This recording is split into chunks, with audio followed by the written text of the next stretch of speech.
Hello, hello, and welcome to the I Hate Infinite Jest podcast, episode 30, 876 to 906. Our guest this week is Josh Anish. I saw Josh online. He is the host of Should You Read Before You Die podcast. So check out Should You Read Before You Die podcast and check him out at Josh Anish. That is Josh Anish. He said Anish as in Anish as in Danish, and I said Dram as in Graham, and we both had a little chuckle on each other's podcast. I noticed him on the David Foster Wallace subreddit, where I am oh so popular. He pretty much had a thing. He was promoting his podcast where they discussed David Foster Wallace, and he is a big fan of David Foster Wallace. Thought Infinite Jest not the best book. He ranked Infinite Jest number 3 amongst total works. So I wanted to get him on here and discuss all that.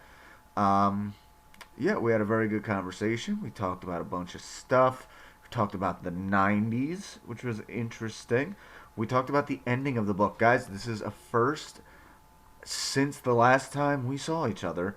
I have completed Infinite Jest, and I'm going to have to marinate on it a little bit, but as of right now, I think I like the book even less than I did a few weeks ago. There were certain things I liked, and the sheer inability to stick the fucking landing as we got closer and closer to the end, like, he's still in that hospital bed. I'm sure he's going to get out and find his way any second now into Quebec and start digging, but no. Just the David Foster Wallace fan base are a bunch of abandoned children who are trying to ascribe logic and reason based on an errant sentence here and there as to why Daddy left them so cruelly. Ugh, guys, I gotta think on it a little bit. I think I'm just back to hating this book again. I don't know. We'll see. We have 3 more episodes after this. I've been saying 3 episodes, but I decided on a thing I'm going to do. You'll like it. That's all I need to say. The song this week. Whew.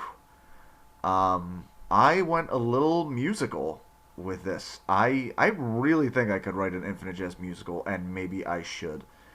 So this will just be our interregnum music, leading right into it.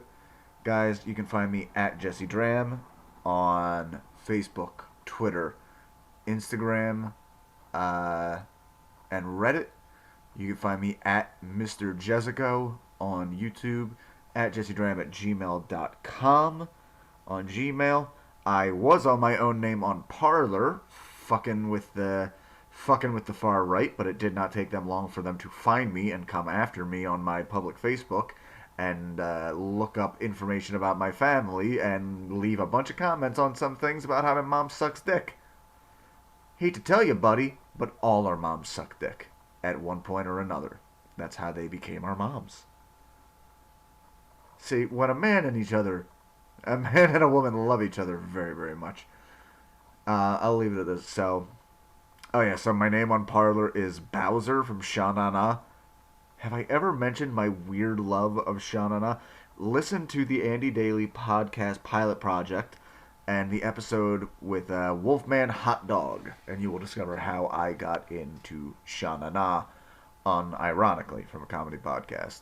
But the song this week would be an interlude from a musical where the Wraith, James Oren Incandenza Sr., is feeling very low. No, Junior is feeling very low about being unable to communicate with Hal beyond the afterlife. And he has some advice for Hal, that nice little double entendre. So, I hope you guys enjoy this week's episode. Again, Josh Anish, part 30, pages 876 to 906. And this song is Break the Mold, parentheses, Wraith's Lament, end parentheses. I'll see you guys next week.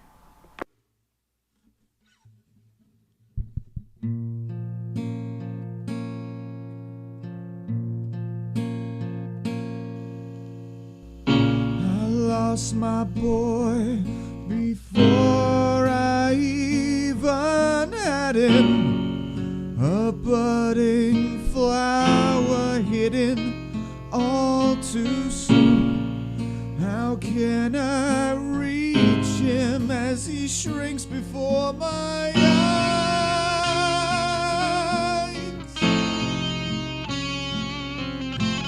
I lost my boy just like I lost his brother. Only exists just to mirror another. But what if there's a way to relieve his anxiety? Something so incredible he'll have to ask me, Dad, please tell me more. The perfect blend of light and sound and vision, a keyhole leading out from his locked door, a bridge that can connect all this division and leave him wanting more and more and more, more and more and more. You have to go and break the mold, my son. It will be the only battle that this Wraith has ever won. Break the mold and find your soul. Dig deep down and you will find your father's loving mind. Go and break the mold.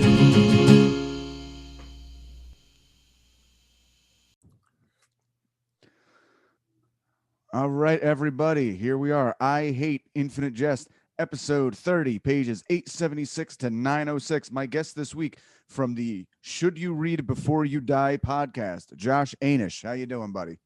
Hey, Jesse. Good. Thanks for having me. All right. So real quick, where can we find you? What do you got to promote? Like you said, I have a podcast called Should You Read Before You Die. It's kind of short, half-hour blocks about should you read certain huge classics or famous books before you die. I did an episode on Gravity's Rainbow, and I did an episode on Proust, and I did an episode on Infinite Jest, which Jesse saw, I think, on the Reddit thread about David Foster Wallace. Have a listen. There's about 9 episodes now, and thank you.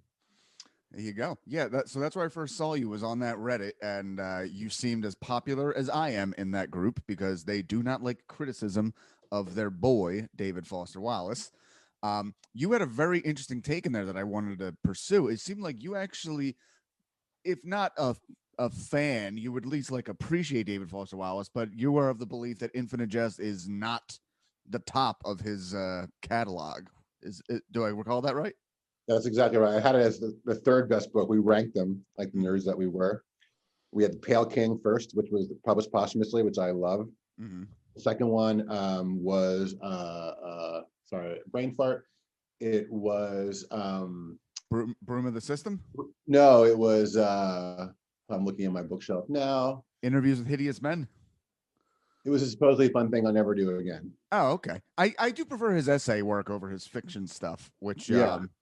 So what makes you put Pale King so much higher, or more importantly for the purpose of this podcast, put Infinite Jest that much lower? I mean, I'm sure you agree. Let's just be honest. It's like really freaking hard to read, and I've aborted it several times, and there's a 30-page footnote about eschatology around page 300 that submarine my efforts several times. Yep. I can pretend that it's brilliant and I get all of it and that I love it, but it's not totally true, right? So you're in a unique guest slot just because I typically have only read this book as we've gone along. You are the first person I am speaking to since finishing this book. And I must admit, everything I was coming around on and liking, I like so much less now that I have completed the book. Why do you say that? Because I feel like a lot of this was like coming around on things was some idea of like, okay, maybe he'll stick the landing. I came ahead on some of these things. Instead, what I'm reading right now is a lot of because I've been reading a lot of like the theories online about what happens as I go. And what I was not aware is that the bulk of the ending that the fans discuss ad infinitum, ad nauseum, is inferred in like a sentence or two. So after looking at all that, I'm realizing, I'm sorry, fan base, because I'm sure some of you are listening to this. It really does feel like a massive children trying to assign meaning to, like, you know, like, dad's going to be back after those cigarettes, right? I'm sure he went to Quebec and had to dig somebody up. Like, buddy, it's okay. Like, Well, he has the built-in out that is called Infinite Jest, right? That he can kind of bail out and not give you a satisfactory ending because he's infinitely jesting with you, right? supposedly, I don't know. I think a lot of people read intent to David Foster Wallace where it only reads as compulsion to me, which again, there's so many ways to bend over backwards and suck your own dick over this book. Like, it's unsatisfying because he meant to do it. Like, guys, come on. I don't know. That's why the Pale King is better. It makes sense and it's not that challenging and it's rewarding and it's emotional. I've already decided I want to read more David Foster Wallace, but at the same time, I cannot have it assigned to like a project like this again, just because it's been. I don't think I would have gotten through Infinite Jest otherwise, and I don't think I would have liked what I liked otherwise if I wasn't doing like these small bite-sized chunks for this show. But at the same time, it was a lot to take on. Like, we're wrapping up very soon. It's been 6 months I've been reading this goddamn thing. Yeah, it took me about the same. Yeah. So what is your literary background besides this? Like, what's your typical taste and how did you actually find this book in David Foster Wallace in the first place? I have a master's in fiction writing from Brooklyn College. Ooh, okay. While I was getting that, I found that I was reading a lot more than writing. Mm. And then I started to get a PhD at Fordham, but I dropped out of that. That was a great decision because it was costing me so much money. And then, I just became like a reader the rest of my life. I'm in tech now, but I'm a power reader it doesn't really benefit me much, but I probably read about 50 to 60 difficult books a year. Wow. It's kind of a shtick. And then I started the podcast, I'm in my 40s now during the pandemic, just to keep myself sharp. But I became a reader to the detriment of my writing, but I taught undergrad literature for a while at Brooklyn College in my 20s, but now I'm just kind of a reader. See, I've heard that from a lot of people who went the academic route into English and literature, that it like robs a lot of the enjoyment of reading for people. Like, I've heard plenty of people like, oh yeah, when I got out of school, I didn't read anything for years. Because people are dictating what you're going to read. You want to kind of choose it yourself, right? Right. And it can, and I can see how it could suck the life out of you a little bit. So, but you're a fan in general of David Foster Wallace, is what you're saying, right? Yeah, I mean, he went to the same college I did. I have friends that kind of have walked in circles with him.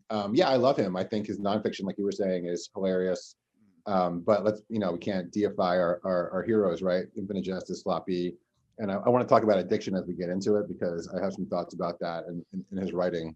So I reread the section today, and you can tell I think there's a lot of stimulants involved. Okay, well, we can actually get into our notes then. However, I would like to say, just because you mentioned the word deify back there, I haven't announced it yet. I've been hinting that I'm going to change the title of the podcast as we get outside of Infinite Jest and other books. But it does look like the name is probably going to be Kill Your Gods, because that is really what I'm kind of going for. Like, everybody's allowed to like what they like, but I think there's a certain fun in taking the holy and like, really, let's see just how holy this is. So I like it. Do it. Nice. Woo. All right, so let's get right into this. We're on a crunch today because you got kids, and let's make it work. So Let's do it. Like I said, I'm just going to read through this. I'll probably skip around a little bit, interrupt anytime you got anything to talk about, anything. Okay. Yep. All right, 876 to 883, November 20th, year of the Depend adult undergarment. Partial transcript of weather-delayed meeting with Tyne and Company. Tyne is in Boston noting the snow. The topic is on Maureen Hooley, the vice president of children's entertainment. They're discussing a new video, primarily for white English speakers, 4 to 12 years old, with stats on just how long the attention span is planned to hold and violent imagery at 14 seconds in. Tyne's son, Tyne Jr., is also on the line. They're discussing a PSA character. PSA character, No Thanky Hanky. That's a great name. Warning children against watching unlabeled cartridges. So they appear to be filming PSAs to counteract the inevitable dissemination of the entertainment. They're pointing out how a dangerous cartoon film cartridge with a misleading yellow smiley sticker on it Commercial would feature the cartridge being kind and alluring and then turning into a mean cartridge with a plaid ear flap cap and hairy dock worker limbs, kidnapping a child in his trunk and taking them away forever. Even an alternate warning kids if they see their parents looking googly-eyed at something and non-responsive to watch and run and tell a policeman. A Mr. Yee on the line has an epileptic seizure. A coworker says not to mention it when he recovers. The embarrassment just triggers more seizures. So just a weird little thing out of nowhere there. I like that they're kind of planning ahead for the inevitability of the entertainment getting out there. Did you have any particular notes on that? Did you watch Mad Men? It reminded me a little bit of the carousel scene with Don Draper, which is a more happy scene when he's presenting was it Polaroid to the executives? I have not seen Mad Men, but I'm aware enough of the gist of that to get where they're going. Yeah. And also, wasn't there a part in that kind of meeting where like people get addicted to watching the commercial, right? They're trying to like, you can't get enough of the commercial. I think that's part of it. I think to me. Oh, I missed little notes on this all. That's one of the problems with trying to summarize this book as you go is you don't know what's important and what's not. Everything just kind of like blends into each other. Yeah, it's like Game of Thrones. You can open 47 doors and it's awesome, and then you can only close 7 of them at the end, and by then it's too late. No one cares. Exactly. Okay. 883-896. A nurse brings with him a notebook and pen, which relieves Gately that Joel understood him. He's still getting flashes of ghost words he doesn't know. So, Josh, we used to have a segment on here called Word of the Week that we would just forget to do every now and again. But now that we have these Wraith ghost words being projected, we have all kinds of words jumping up. So let's just jump in real quick. Sinistral, that would be left-handed, which I feel like everyone knows sinister is left-handed, but sinistral being a variant on that. Liebestod, an aria or duet in opera marking the suicide of two lovers, particularly associated with Wagner's Tristan and Isolde, or in German, Tristan und Isolde.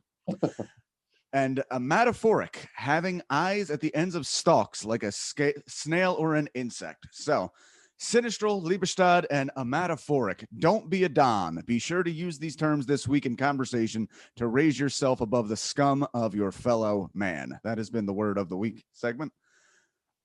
Question for you, Jesse. So when you, in your hatred of the book, does it bother you that like no one knows those words? You and I are smart guys. We don't know those words. Do you have to run to the dictionary and Google it and figure out? Like, do you hate that? Very early on into reading this, people were giving me recommendations of how to read the book properly. And one of them had said, like, you know, what really helps is if you have a dictionary by you at all times. And right away, it's like, you do not know what a good time is because that sounds fucking horrible. Right. I mean, I have no problem looking stuff up, and I guess I'm learning words that I'll never ever use. But to me, it takes me out of the book so much because it is again reminding me of it seems like the anti-death of the author, because there's no way I can read any of this because every time, I would say like every 7 pages or so, there is something that just makes me go like, oh, David got bored and had to do a little flex here. That's well said. Same with me. Like this section didn't have many footnotes, and then the first footnote was like 15 pages in. I forgot about them, and I was like paging to the back, and I'm like, you fucker! Like I've thought about him while going to the back to the footnotes, which is what he wants, right? Supposedly, it's what he wants. I don't know. If I don't know what he wants, there's 1,000 fans out there willing to tell me exactly what he wanted, and they don't agree with each other, but they're all right somehow. Okay. We get an appearance from one of my favorite characters, Ferocious Francis G. He's there to visit Gately, oxygen tank in hand. Gately is trying to write responses, but it's all illegible as he has nothing to lean the notebook against and can't see his handwriting. Francis recounts what he's heard about the Canuck incident, that Gately fights like a natural, like he was born in a bar fight, though apparently word has gotten out about what Lenz did to deserve the attention, referring to him as a pet cutter. Gately wants to share with his sponsor his enlightenment suffering through this without painkillers. While they're talking, Gately's Pakistani MD waltzes in. The doctor is suggesting and tempting high-power painkillers, a constant temptation for Gately. He hopes that Ferocious Francis will put this raghead in his place, which I unfortunately have a dumb little story about that. My stepfather had a real bumpkin piece of shit best friend whose nickname around town was Big Country, who after 9/11 would repeatedly brag about how he went into, after 9/11, he did his patriotic duty by going into 7-Eleven and harassing those dot heads that done blew up the buildings. Change the world, buddy. Change the world. That's right. One person, if fighting on every front, the smallest guy has a thing to do, even if he's attacking the wrong fucking people. God, I immediately was reminded of that asshole while reading this. So, of course, I had to put that little in there. So the doctor warns Gately that as he heals, the pain will increase due to the nerves regenerating, and that he also abstains from chemicals as a practicing Muslim. But even with that, he would accept drugs if told by his doctor, as his God does not wish undue suffering on his children. The situation gives Gately the psychosomatic, pleasurable taste in his mouth that would accompany a shot of Demerol. Wallace does a neat thing here with the sing-songy doctor dressed in white, professing his admiration at abstaining, but saying it's time to give in, and his physical presence completely hiding ferocious Francis behind him, which is actually a callback to another image Gately had of his erection completely obfuscating an image of Joel. Gately's already slipping and justifying it, thinking it's just a stopgap. It's nowhere near the same thing as running off and getting fucked up. Francis gets up to leave, telling Don he'll come back when he's squared this off. The doctor mistakes Francis for Don's father and asks him to implore his son to accept his medical opinion of painkillers. Francis says it's the kid's decision. It's his pain, his decision. He's the only one that can decide. The doctor continues praising the drugs, and Don reaches through the bar with his left hand and grabs the doctor by the balls and squeezes tight. The doc emits a high-pitched womanly shriek that wakes Don up. It's all been a dream. So, yeah, there's more there, but we could stop and talk about that whole section. I really enjoyed how well put together that was with the entire idea of temptation and obviously a literal angel and devil figure there. I know you wanted to talk about some addiction stuff, so maybe this is the spot to do that. Yeah, I think while he was still alive, RIP, people were kind of hoping that he was just an expert about these things and not terribly afflicted with addiction. But after he passed away, his dad kind of collaborated on a New Yorker article, and it kind of saying that he did suffer from addiction in a major way, even with antidepressants. But reading this chapter, from someone I've suffered from addiction myself, like he clearly has been in a rehab facility. If not, he has done an extremely excellent job of journalism.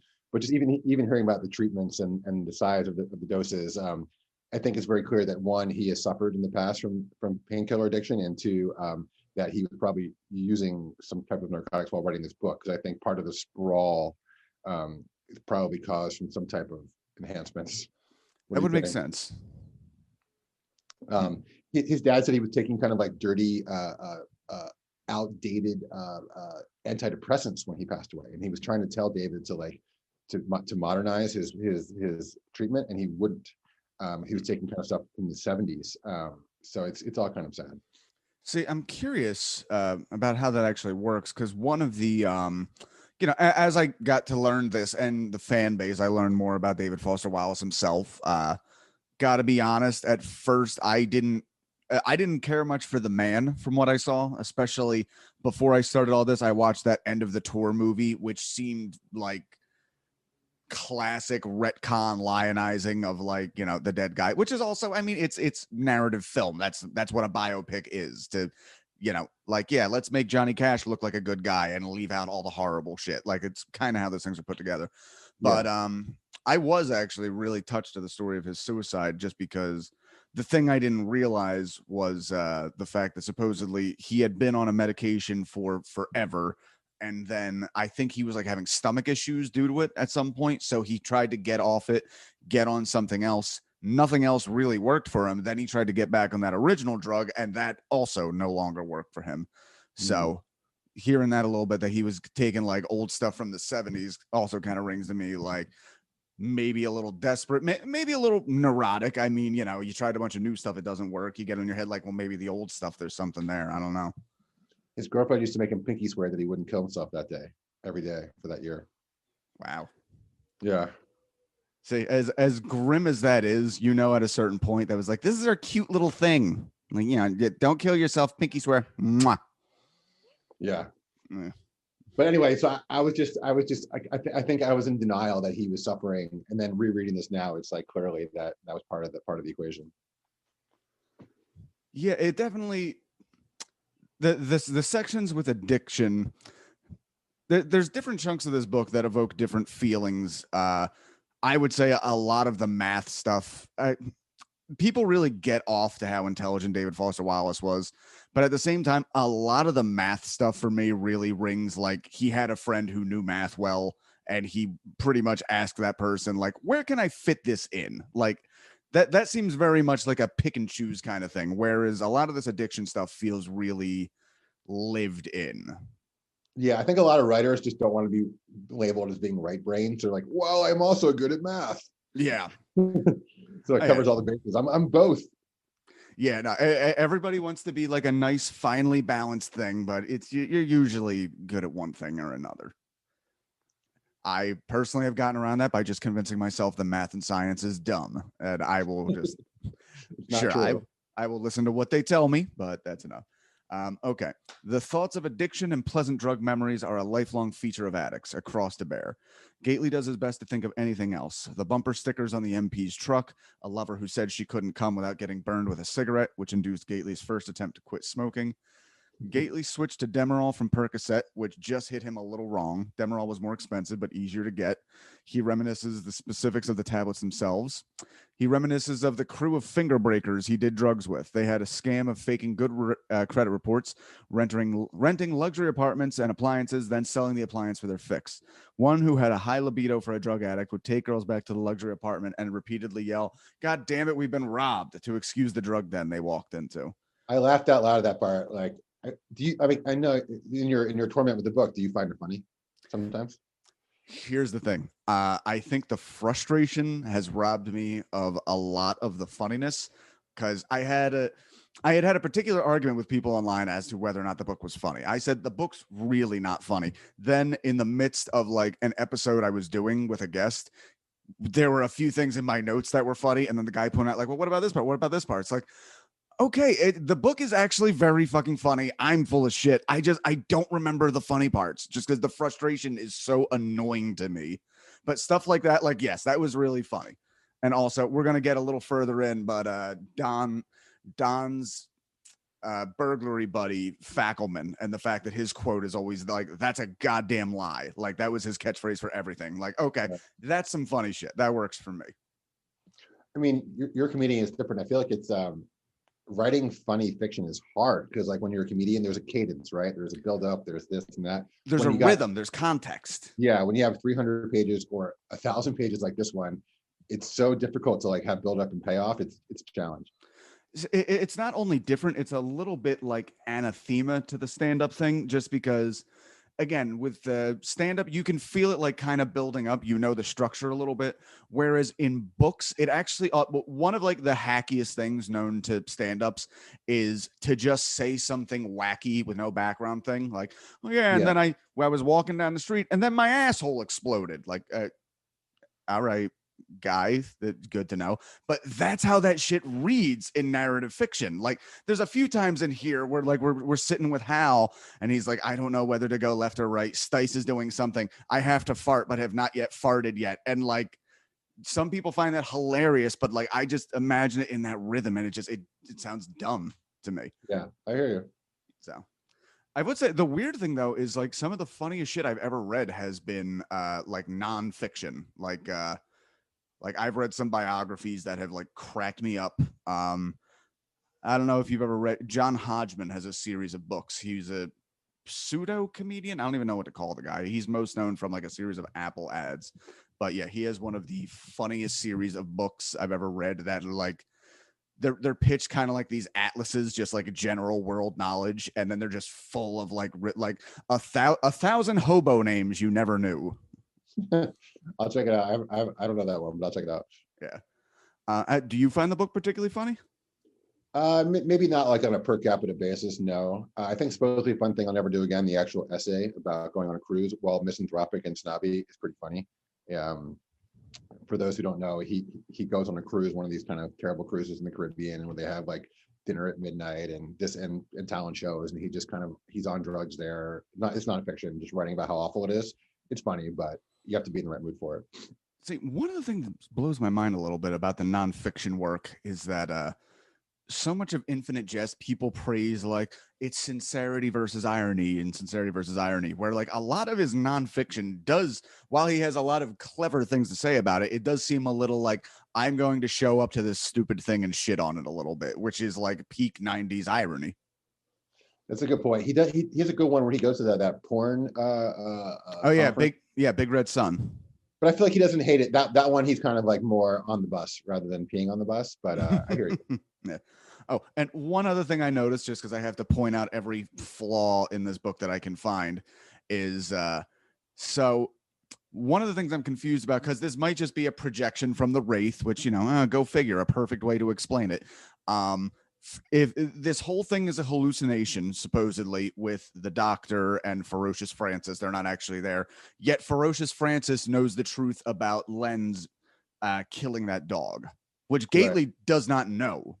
Like he would have no way of knowing this. So I guess you could kind of say the Wraith projected, but then how the fuck does the Wraith know? I don't know. I hear you. That's what I'm talking about. It's sloppy. Like I don't know if this get published now. I think they edited it down. I don't know. Maybe he had some stature at the time, but it's definitely sloppy. That's one of the infuriating things where it's like you can write 1,100 pages, but like that's the ending you gave me. Like, yeah, he probably negotiated that. You know, this will be the end. You know, you will take my manuscript. You know, like this. I don't get what a lot of people get out of this book. Like, there's still good stuff in it, but it's like people defend this book as if they're being paid to, and for me, it's like how can you justify that kind of ending after all this? But I don't Because know. like when you're running and you're on like mile 15, you're like, wow, I feel great. I'm so in shape. It's like when you're on like page 700 here, some people think, wow, I'm feeling so smart. It makes you feel smart. Yeah, no, definitely. People are getting a lot of validation after. That's another thing that bugs me about this is like I've read a lot of people in the fan base online. It's like this isn't that hard of a book to read. Like you are full of shit. Like it's not, and the people who say it is hard to read, they try to make it like it's about the vocabulary. No, it's very clunky storytelling. It is bringing you in, and then it's trying to Stockholm syndrome you. Like, well, I've put this much time in, so I can't say that I've wasted all of this. Yeah, without being too self-satisfied. I read books, difficult books. It's like my thing, and this is one of the most difficult to read. Let's be honest. All right. Well, you know what? Completely off topic then. What would you say are like your 3 favorite books ever?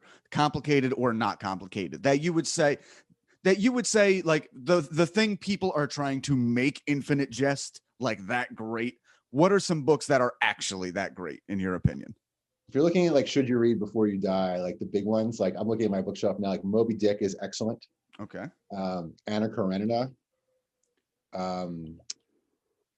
A sleeper would be Lonesome Dove. I feel like people don't know the shtick, but Lonesome Dove is amazing. Who wrote Lonesome Dove? Larry McMurtry. It's like real quick. It's like the Civil War is over, and there are these like these Texas Rangers like were bored and drinking a lot in like Texas, and they need something to do, and they just like walk with all their animals to Montana. It's freaking hilarious. And there's some Native Americans trying to kill them. It's pretty awesome. Magic Mountain by Thomas Mann is amazing. That's kind of like the didactic, brilliant book that Infinite Jest wants to be. What do you think? What are some classics for you? Ooh, I am a big fan of like the classics. Like I'm a big fan of Dostoevsky. Brothers Karamazov has to be up there. Crime and Punishment has to be up there just because I love the psychology that goes into all that, like the in-depth kind of thing. Loved Les Miserables when I read it. I don't know. I'm actually blanking right now. I'm trying to look back on my bookshelf. I mean, there's some stuff that I love that I wouldn't put up there. Like one of the things I want to do on this podcast, I would like to do Slaughterhouse-5, not because I don't like Slaughterhouse-5. I love Vonnegut. I just always felt that was like really overrated in Vonnegut's catalog. I hear you. I read that when I was like 17 and like blew my mind. Then I looked at it again when I was 30, and I kind of agree with you. It was a little bit overrated. Whereas I feel like Cat's Cradle has never ever disappointed me. Cat's Cradle is by far and away my favorite Vonnegut. The Adventures of Augie March is a good book by Saul Bellow. Anyway, we could go on forever, but this one I would not have up there. Yeah, for a casual reader, I don't think you get to read this book before you die. Right. Okay. So it's kind of a spoiler for the episode. Still, go check out the episode. Should you read before you die? Infinite Jest. All right, let's get back to it. These drug mates told Gately they don't know why he chose to be a drug addict. So many drug addicts are garbage people who are only nice when they're high. Don was a stand-up, cheerful guy who retreated into himself when he was high. McDade and Deal stop by from Enid. They have bad news. Still no sight of the gun. Seems likely that Lenz might have nabbed it himself, but Lenz himself may have been spotted on Skid Row, all dressed up in a sombrero, obviously fucked up. They complain a building on the Enid Strip is being leased to mental health issues, agoraphobics. They're planning a joke invitation to invite the agoraphobics over for a barbecue mixer. I find that hilarious, even as somebody who has dealt with a little bit of agoraphobia myself. So,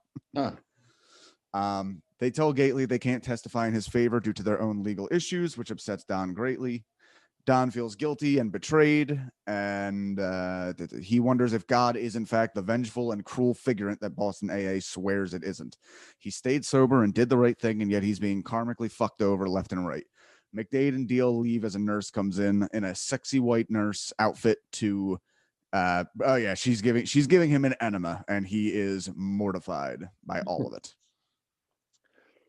Taking a step back, it's been a while for me. Now that you're like so immersed in the book, what do you think about the year of the Depends undergarment shtick? Like, how does that affect you? I think it's dumb, but whatever. It's fine. I don't know. Is it like the post-revolution with Canada, right? Is that why? It's something to do with that. You know what part of it is I feel like it annoys me a little bit, the entire because he got so close to right when he talks about the way like the broadcast companies fell through and all this cartridge stuff came up. Like obviously that's very similar to Netflix, but the idea that like the fact that he got so close, whereas in reality what happened was like, well, that Netflix stuff was just paid for, but the idea that like the lack of broadcast TV would create such a dearth of advertising that they would have to sell the rights to naming the years, as opposed to like advertising is a beast. It will find any fucking hole there is and advertise to you. I cannot imagine any situation where the advertising and marketing industry is hard up and the government needs to help them out. Yeah, this is a dumb pet theory of mine too, where like he was so obsessed with this notion of what postmodernism is, like postmodern fiction, that he made it a postmodern, even like year system with the year of the Depends undergarment, whatever, adult undergarment. So it actually is literally postmodern. It's not 2004 anymore. It's something else, just to like hammer the point home. Yeah, I mean, it's not a terrible idea. By the way, when I referred to this novel as postmodern, quite a few DFW fans I responded like, actually, it's postmodern. Like, oh, what a perfectly beautiful term to say absolutely nothing. Like it. I think it was more the end of something than the beginning of something. Put it that way.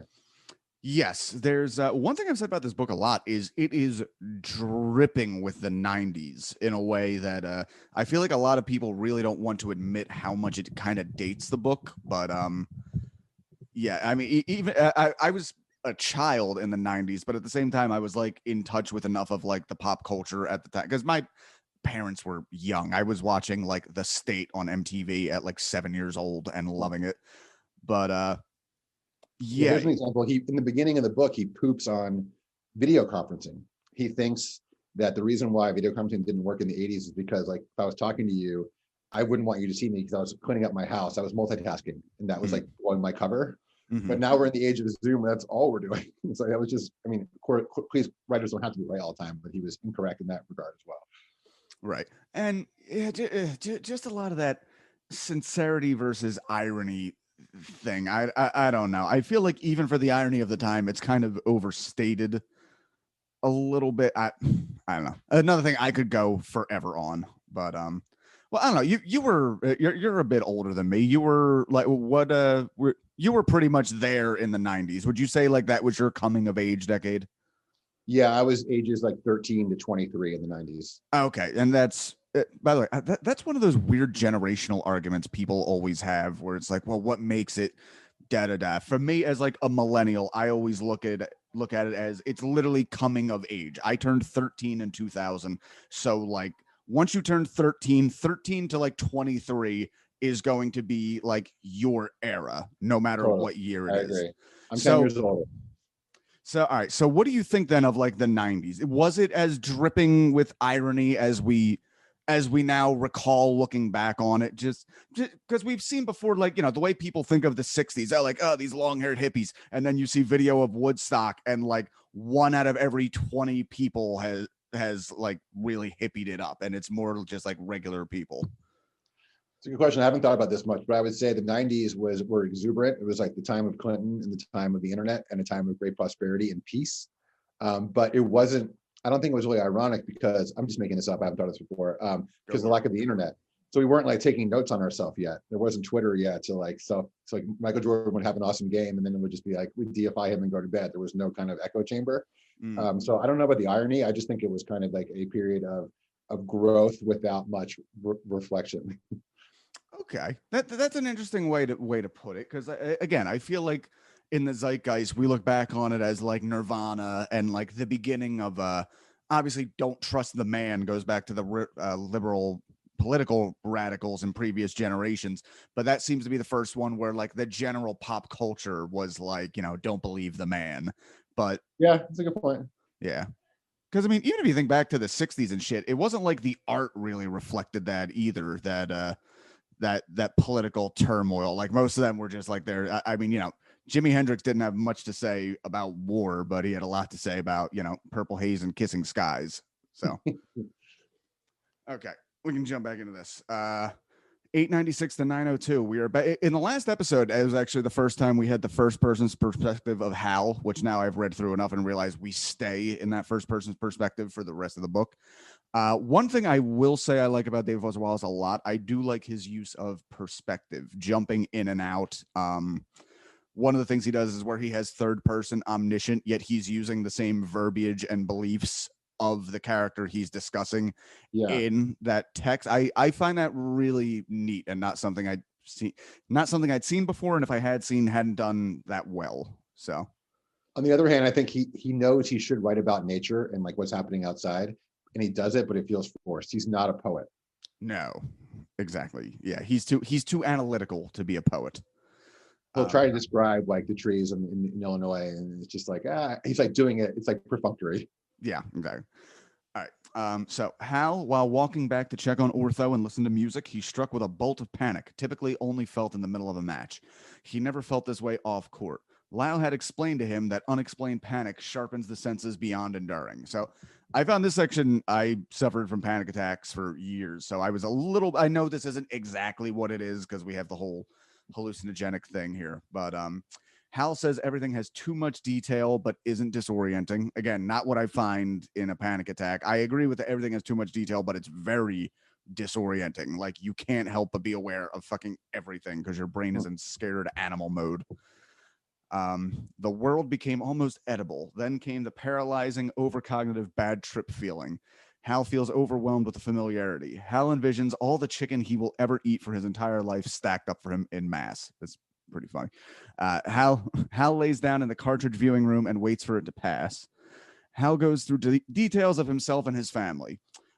This is one of the things that annoys me a little bit about the book, when like we'll suddenly get all this exposition just dropped in a character talking to himself. Yeah. And also, one of the things like I'll complain about in the upcoming episodes is like we're 900 pages in. Like these fucking characters are developed already. Like stop giving me these tidbits and give me goddamn story, Yeah. It's kind of, it's not the same, but it's kind of like, I don't like the an oral history, like when like people just talk about like the game. It's like, it's easier to do that, just record them. It's harder to actually write the fiction, the story, and the narrative, and fit it in. So here's some of the details we have here. His maternal grandfather's alcoholism, that Oren had been his grandfather and brother's name and himself's middle name, Avril and Hal's respective heights. Avril has no middle name. Like I mentioned before, Hal needs to fart but has not. Details about Eschaton. He notes a man at the gas station the other day told Hal he was not speaking when Hal thought he was, that his father thought the same of him. Hal notes that his mother makes herself completely open to her children in every way, except for answering anything regarding her relationship with James. She never forbade questions. She was just so obviously pained by the topic that it felt cruel to ask. Oren alleged that when he took the mom's car back in the day, you could see smears of bare feet on the windows. That's right, because Avril's a slut, as we've been told. John Wayne's meltdown has been attributed to an allergic reaction to a nasal decongestant. He's already back at school and excelling past everyone else again. Avril has stayed by his side the whole night at the hospital. Hal waxes poetic on how impossible it would seem to him to be interested in something for years and years and devote yourself to it. Admirable and at the same time pathetic. We are all dying to give our lives away to something, maybe.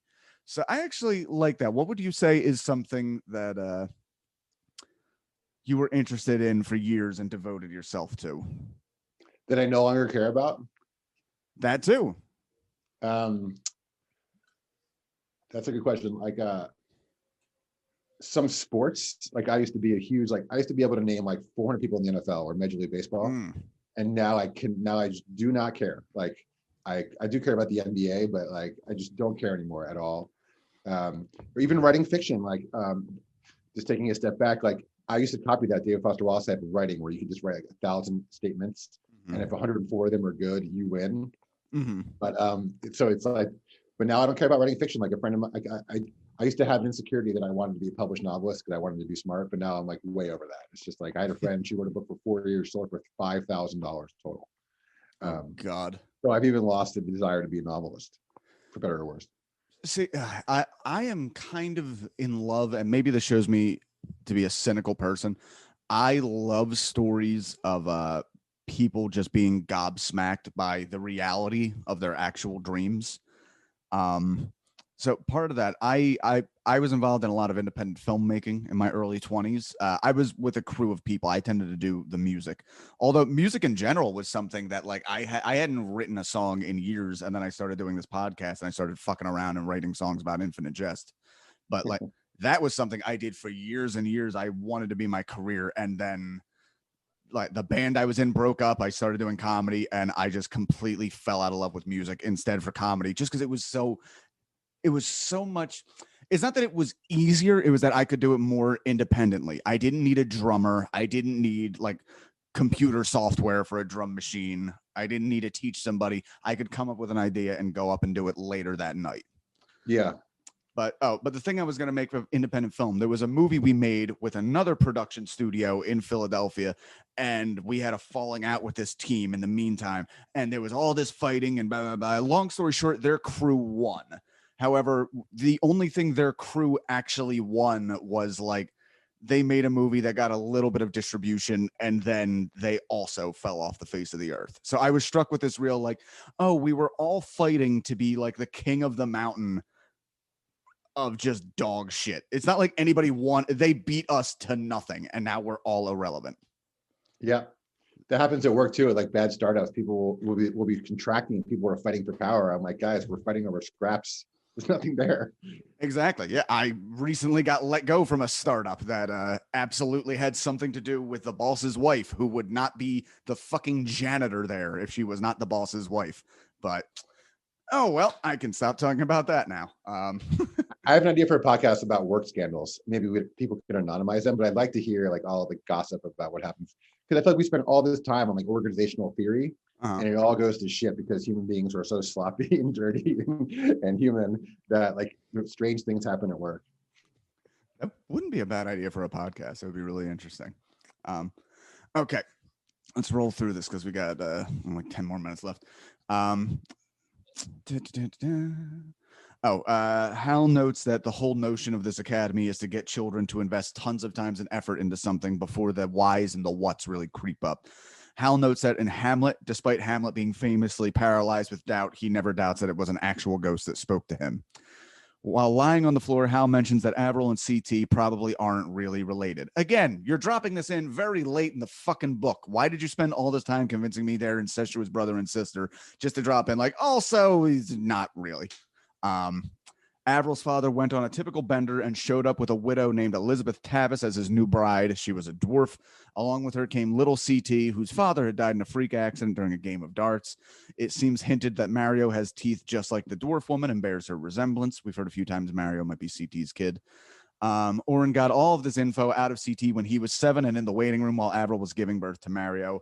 Hal is overwhelmed with horizontality. And that's that section. Who hasn't been overwhelmed by horizontality? You know, I was last night. there you go. 7:00 at night. I get it, man. Once you're there, vertical, you realize that vertical is overrated and horizontal is the bee's knees. Okay, wrap this up. 902-906. Gately reflects that he's always had a giant head, and his football coaches had to order special helmets to fit him. His coaches all thought Gately had unlimited potential in football until he dropped out of high school. His head on the football field was described like a cow catcher when they'd give him the ball and roll him into the end zone. Gately made many friends showing off his head's indestructibility. He specifically has a Prince Valiant haircut to cover up his mangled ears from these years of events. Despite his size and the crowds he ran with, Don was never a bully. He just never had an interest in hurting the weak. At 9, he had both smoked his first cigarette and gotten drunk. The drink from a Nazi Orkin man who liked to give kids screwdrivers and ramble to them about the Turner Diaries and the Jewish-controlled government. Brief detail. I had a guy like that. Wasn't a Nazi. He was a born-again Christian, and he was our bus driver. And he would buy me and my teenage friends booze and give us weed and then talk to us about the rapture and that there will only be 130,000 left. And yeah, I liked arguing with him, and then I stopped being invited to those little law-breaking deviant shindigs. Unrelated, I do like the tennis academy aspect. I do think it's a good grounding for the book. Like when he's talking about tennis in the academy, I'm in. Yeah. Other places, I'm not. But it's definitely a good home base for the story. You know what's funny? I really didn't like, and at first in the book, I really liked the people in Ennet, and I didn't like the Enfield stories quite as much. And unfortunately, a lot of that is easy to do because they'll just spend like hundreds of pages apart from each other, especially in like the early chunks of the book. But yeah, I don't know. I had a thought, it flew away. Let me keep reading. Oh yeah. When all Don's friends mainly cared about pussy, Gately still cared about football. He was considered special ed with ADD and bad language skills, but part of this was his mother was terrible at reading and not so great at teaching him. He befriended Trent Kite, a nerd who loved Grateful Dead and making drugs at home. A footnote informs us he was one of the people who helped Gately break into homes and that the AFR got a hold of him and did unspeakable things to his person. Gately remembers this era of life as Attack of the Killer Sidewalks due to his sudden passing out on chemicals. During this time, Gatelin was still disciplined that this never interfered with football, only indulging after sunset and catching up on sleep during school, until it caught up to him and affected his grades. English teachers are what fucked him. I can be honest, every teacher that ever fucked me was an English teacher. Interesting. Well, you know what it was? I would get a lot of, we would get like writing assignments in like early high school, and they would still be doing like basic, like, you know, first paragraph, introductory statement, the 3 topics that will become your upcoming paragraphs. And I was so beyond that. And not to toot my own horn, I was pretty good at writing an English paper by that point. But yeah, I would get like kind of weird and fuck around with them a little bit and try to have fun. And if I had a cool English teacher, I had more than one English teacher say, like, you didn't follow the directions, but it's too good to give anything less than a B. And then I had other teachers who just didn't care and just gave me D's. So yeah, can you sometimes it's too free. Like you have like a book report when you're like in 8th grade and you're just like, well, what am I supposed to write about? Like, how can I? It's daunting and it kind of turns people off. Also, like, I don't want to get into it, but like the curriculum I had in public school and outside of Philly, like you, why was I reading like Romeo, like the Odyssey in 8th grade? I had like no idea what was going on. I should have been reading easier books. The Odyssey is difficult to read. I did a podcast about it. I'm 40. Yeah, I feel like reading easier books that turn you on to reading when you're in middle school. Yeah, there is a lot of that shit where they want to overdo it on the classics, and it ends up just turning people off of reading forever. Like by the time I got into high school, I felt like they dealt with a lot of that. Like, dude, one of my English classes, we did a few weeks on just not even the book, the album The Wall by Pink Floyd. And that's kind of cool. I honestly think it's great. It's showing a different method of storytelling, you know? And it might have had something to do with my love of concept albums, which exist to this day. But yeah, thinking back, can you think of any particular teacher that like kind of screwed you over at some point? Or like, one of the things we realize as we get older is like, I feel like you go through a weird thing when you're little where you're like, oh, that teacher has something out for me. And then you get a little older, like, oh, that was probably just me projecting. And then you get a little bit older still and you go, oh, wait, no, that guy definitely fucking hated me. I had a substitute teacher one time and made a comment to me. It was like an acquaintance's mom, and she was a sub. And like, I think I was goofing around in class, and she was like, and her son was really smart, and we were friends in like third grade. She was like, Josh, you used to have so much potential, and now look at you. And I was like 12. That's like, that's verbally abusive to talk to a 12-year-old like that. Like, just because you have your own editorial, like don't say that. But and I remember that to this day, obviously, because I'm thinking about it 30 years later. Oh yeah, no, I still remember that. I remember being like 11 or 12, and this one teacher who was notoriously mean to kids, which like, why the fuck did you become a teacher? Right. In one class, I had a friend, Chris, who had a lateral lisp over on the sides. And this teacher, Mr. Skibby, like he had him reading something out loud and he interrupted him to go, how long have you had this speech impediment? Like everybody remembers this asshole to this day. Yeah, I was big. I'm like 6'7" now, but I was 6'7" when I was 12. So people would forget how young I was. I had a beard, and people would just be like, treat me like I was an adult, and I was 12. So I had to deal with that too. Oh wow. Okay. Wow, you would have fit right into the Incandenza family with that height. Do you have any? Do you have any other weird little anecdotes about being that high? Like people treating you like shit when you're too young, like being intimidated by you?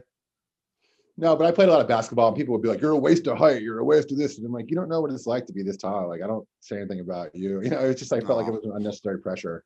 Like, I just want to shoot threes. I don't want to go down low. No one knows what it's like to be the tall man. I actually have a weird thing. I've had people tell me this, that like they've seen me in photos with my friends and they meet me and they expect me to be short. Despite being like 6'2", all my friends are over 6'5". I don't know why I do this to myself. It's almost like punishing. Like I don't deserve the height. So I surround myself with taller gentlemen. But I just found out Rachel Maddow was like 5'11", and my mind was blown. I would never have hold on. Perry, come in here. Hold on. My fiance loves Rachel Maddow, so I will drag her. Guess what? You're making a guest appearance. Okay. So this is my guest, Josh. You cannot see Josh, but still wave hi. Josh, this is my fiance, Perry. Did you know that we're talking about people who you don't realize are that tall? Do you know Rachel Maddow is almost 6 feet tall? I didn't. Yeah, she's 5'11". Would you have ever pictured that? Nope. Right. I clicked on something online. I was like, celebrities who are taller than you think. And she was like huge. Hold on. What was that about Spiro Agnew? It was one of these things online, like celebrities who are taller than you think. And I clicked on it because I was bored online. And Rachel Maddow, sure enough, is 5'11". Sometimes those are the best, dumbest articles to read on the internet because you find a little shit out of that. What did you say about Spiro Agnew, babe? Well, also, just side note, what's funny is I've seen her live and I still didn't realize she was that tall, but I'm also short, so everyone looks tall. No, she did a podcast called Bagman about Spiro Agnew, and now she just wrote a book about it. Oh, it just came out. Really? Okay. Yeah. Well, there you go. Go check that out. That's my fun fact for the day. All right. Thanks for joining, babe. I knew you'd like that Rachel Maddow anecdote. Thank you for that. That was fun to yank her on for a second. Okay. Back on, English teachers are what fucked him. The athletic department begged them to just let Gately pass, pointing out that he had a bad home life. And if they failed him, it would ruin pretty much his only real potential in the world, a chance to excel at football. He flunked out sophomore year, and that was it. He dropped out intending to return the next year, but with nothing to discipline himself for, he got fat and further addicted. And when he came back, he seemed like a confused kitten on the field. Trent Kite had been admitted to college early, and his tutoring was the only thing that prevented Gately from flunking other classes. Then he got benched. Then his mother had her hemorrhage that rendered her invalid, and he never went back to school after that day. All right. And that's the end of our notes there. That's so fucking sad when you hear that, because I feel like this is another thing that happened predominantly in the 90s when people were talking about how college athletics and like, oh, they're giving scholarships to people who can't even read, shit like that. Yeah, that happened. Question for you before we finish up. I feel like I hear some ambivalence in your voice. I feel like you're in a bar from 10 years from now and someone asks you if you read Infinite Jest. I feel like you won't say that you hate it. It's more complicated than that, no? It's definitely complicated. I mean, Honestly, it's more complicated than when I started, because before the entire thing with this was, it wasn't that I hate the book. It was that I tried reading it before and I got 400 pages in, and eventually I'm like, why the fuck am I doing this? And then I had enough arguments with people who like, oh, that's the best book ever. Like it wasn't like, oh, fuck you. It was, I don't believe you, because I couldn't see what anybody even liked about it. So that was the whole thing, was I wanted to get in and I wanted to find out at least what the appeal was. And while I found there's plenty in the book to like, there's stuff that I don't like is still such a turnoff that I can't imagine people not only like liking that side of it, like the unfinishedness, the long rambling rants, the detail upon detail. This thing has so much this book is like 80% background and 20% like story movement.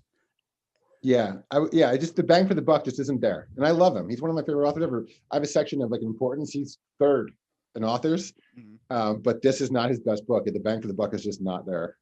Yeah, that's it's the same conclusion I'm getting, and like I said, I was coming around to it in parts, but now that I'm coming to the end, and I'm like, everything about this book has just been a tease. Just like, well, if you go a little further, it will reveal itself unto you, and that never ever happened. Infinite Jest. Yeah. I don't know. I think this was a good episode, but I don't think I've ever felt as disappointed at the end of an episode. How many pages do you have left? Like 50 before the footnotes, or how many?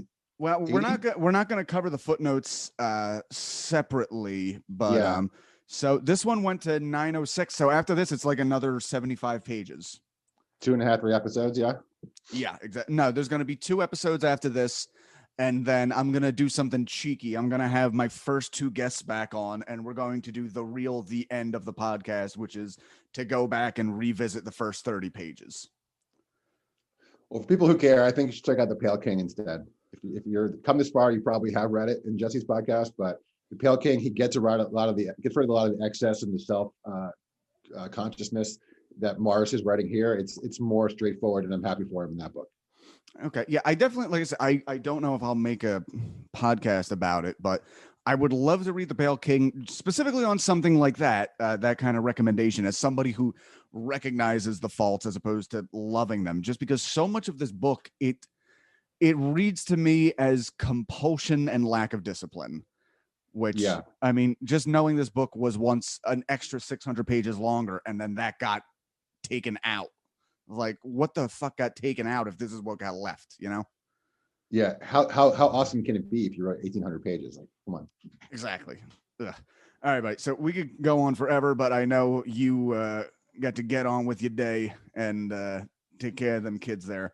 So thanks again for coming on the show. Josh Anish, should you read this before Anish? I don't know why I said that. Anish.